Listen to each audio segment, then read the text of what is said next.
Rolling up to the track. I was gonna sing a song, but kind of lost my train of thought on that. Well, leaving in rush hour traffic. Turns a 55-minute drive into an hour and 40 minutes. So I'll be getting there about an hour and 40 minutes after the track has gone hot. But that's okay, we got the streetcar. So it cools down pretty fast. And I brought the enclosed, so this way I've got fans I can put on it just in case. Kind of help cool it down. I do think that I am going to prioritize getting a water box done for the water air intercooler. I think that did help quite a bit with the power. Normally I don't see a ton of power gain on E85 with cooler IATs, but we also only have E50 in it, and I was out of barrel fuel, so the evaporative properties and higher ethanol content might have been better with the higher intake air temps as fuel leaves the injector and hits the back of the intake valve and enters the intake port. So yeah, so that'll probably work. So I may try to get that done for if we do take the car to H-Town, but that is my goal. So my goal in all of this is I'd like to get Elvira in competition, and H-Town is really what we built it for. So they've got a really awesome daily driver class, tons of car count, and I think that I know the number we need to run to try to win that. Whether or not I can get it there is the question. So I don't think that 1,000 horsepower is enough. I think we do need 1,400 more horsepower, or I'm sorry, not more. That would be nice, wouldn't it? Now we're just talking race car numbers. But I think if it made 1,400 wheel horsepower and I was able to use it as needed on that surface, we'd be in good shape. So tonight, I'm gonna go do some shakedown runs. I have not done individual cylinder tuning yet on this motor, so I'm gonna be pretty nice to it. So it made 1,020 on 16.5 pounds, and then it got hot, lost a little bit of boost, and then went down to like 940, and then I added 2 pounds back in it. Yeah, so I got 16.5 or 18.5 pounds, and I got 995, not 1,000, 995. So played a little bit with timing. It does seem to like timing, but everything likes timing until it doesn't like it no more. And since I'm not doing individual plug reads, because it's kind of a pain in the butt on this motor, to be honest, I really need to like set aside a day to play with it on the dyno. And I don't think we're racing this weekend, so maybe that'll be this weekend.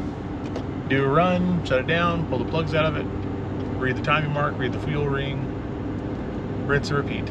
New fresh set of plugs every time until we get it really happy.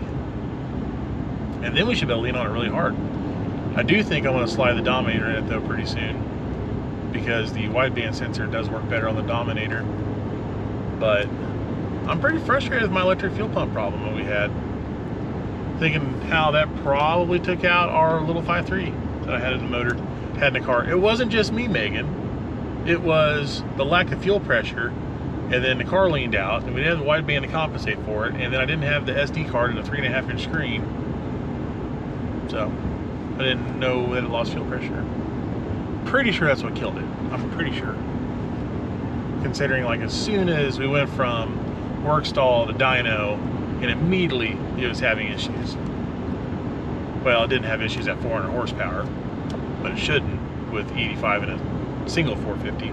But at 800 horsepower, which was the next jump, because I like to double sometimes, so I gained 400 horsepower, and then it was starting to show that it was kind of running lean. So, and I know I was making more than 400 horsepower, or 800 horsepower with the 5.3.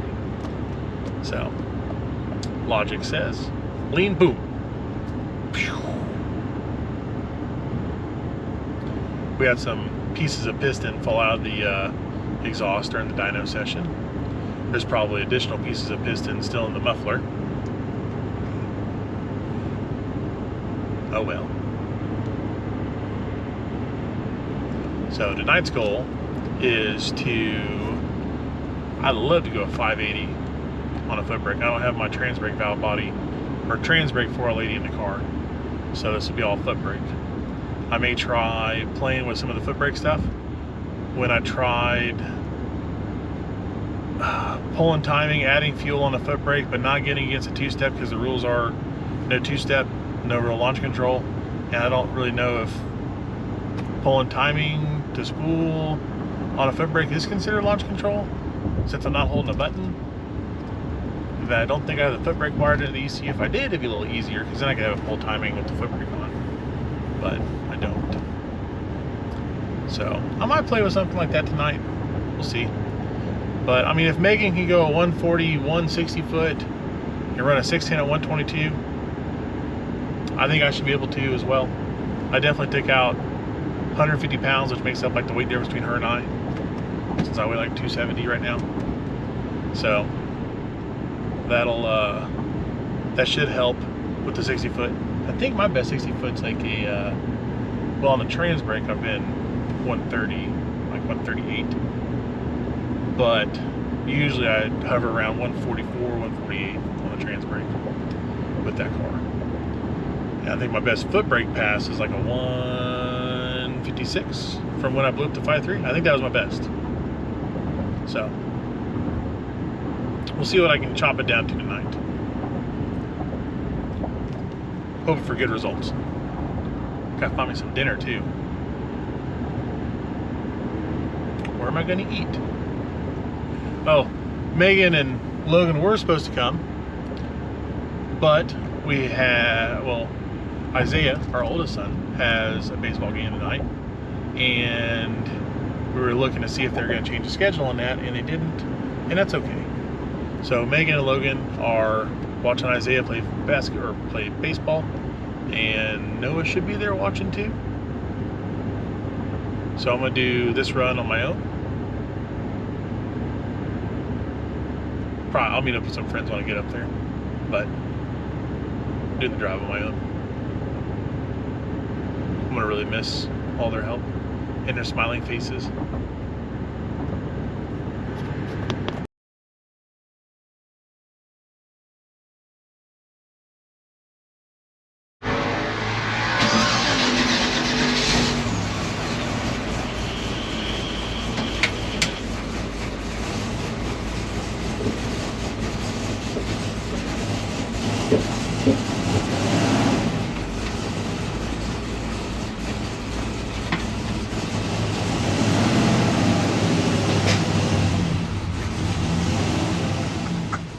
Some cold fuel enrichment. All right. Oh, prep bottles, we don't need those. We're probably gonna have a bunch of stuff flying around in here today, but that's because there's no interior. So it should be kind of fun to walk in and just go whoa, slide around. All right, grab my laptop. I'll put our first round tune-up in it, which is everything that we just made, because why not? Let some air out of tires, because they're at like 22 pounds. We'll put them down to probably 17, 18 pounds. And then I'll go drive through tech and we'll go make a run.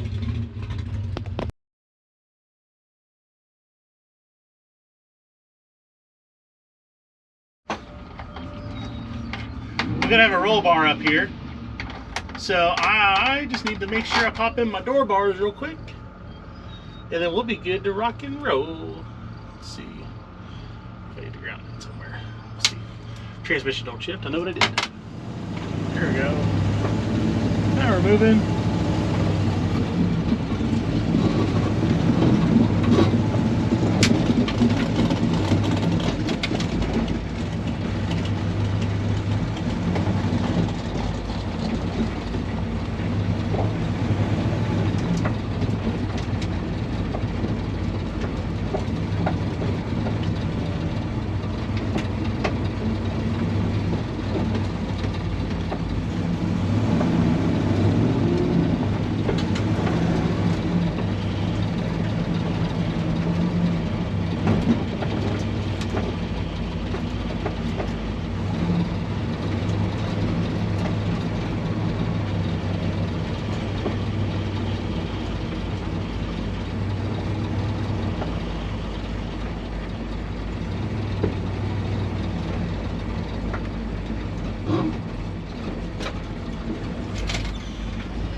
don't know if it's better than Megan's, but it wasn't bad. It was a good start.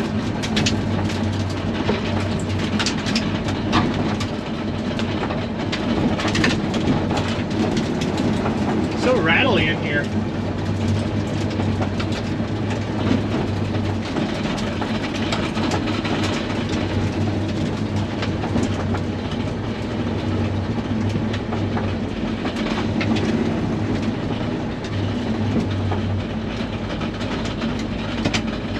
Something sounds weird.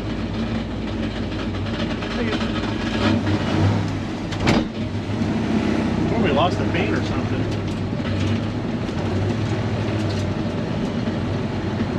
Back here and see what the planes look like.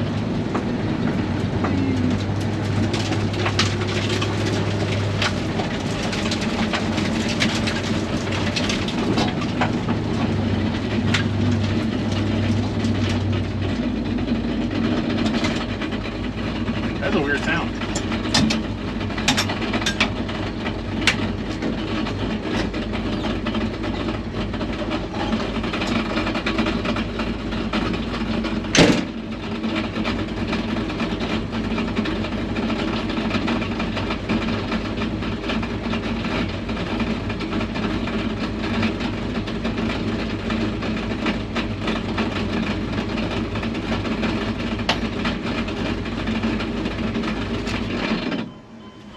Like something, yeah, it sounds like converter.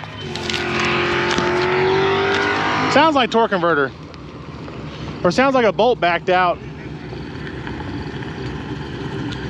660, 111 mile per hour. Not the best. Well, I think we're done. Sounds like converter bolts backed out or something weird. So I think we're gonna jack it up, take a look at it real fast, see what we got. It is confirmed. Testing is ended. We can only put 3 holes, or we only had 3 holes that lined up for the torque converter bolts with the flex plate.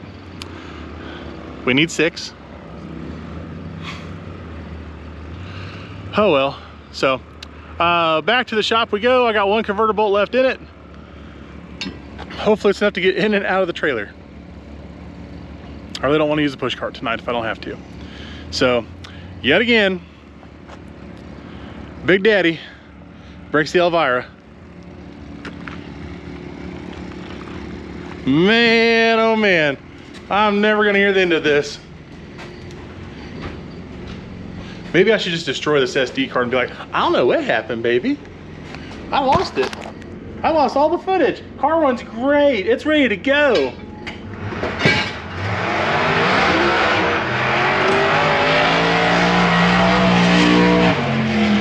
What would you do in this situation? Would you delete the footage? Or would you let her find out through editing? I guess we'll know here soon. I mean, you guys will. I don't. It'll be a surprise to me.